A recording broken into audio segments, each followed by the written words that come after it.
आपण किमान ऑफिशियल बोलणी करून घेऊया ना. ठरलंय ना सगळं.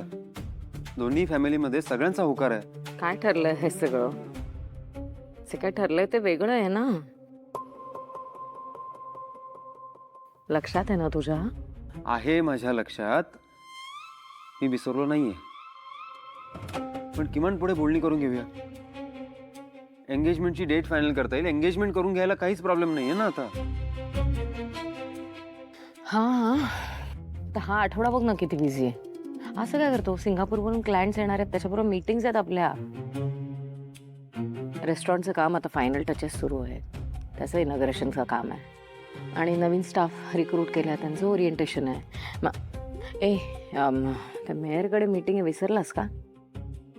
दिस week is very very busy. Next वीकमध्ये बघू.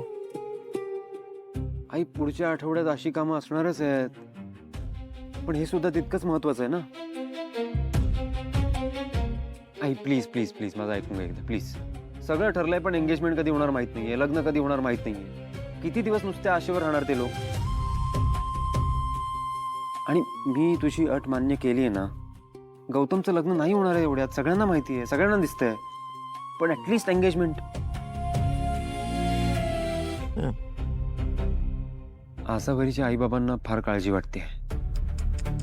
निदान एंगेजमेंट झाली तर त्यांना दिलासा मिळेल थोडा. प्लीज प्लीज आपण भेटूया त्यांना. बोलणं पुढे सरकवूया. काय रे देवा, इतके दिवस तो एकटा गौतम होता, आता तू त्याचा माउथपीस झालायस. लगेच माउथपीस?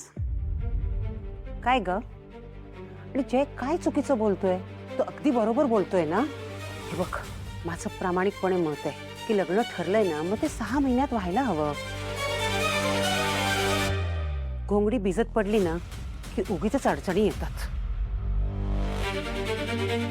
आणि त्यांना वाटेल आपण वेळ वाया घालवतोय.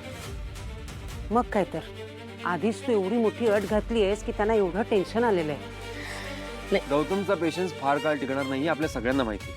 आत्ता कुठे मार्गी लागलाय तो. अगं एंगेजमेंट झाली तर अजून जबाबदारीने वागेल ना. आणि मुळात ह्यात एवढा विचार करण्यासारखं काहीच नाहीये. आणि कामं काय ग, ते होतच राहणार.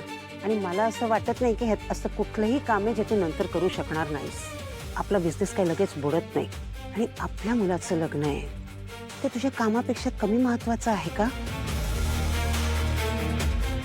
जय, तू त्यांना कळव आणि उद्या भेटायला बोलवून घे.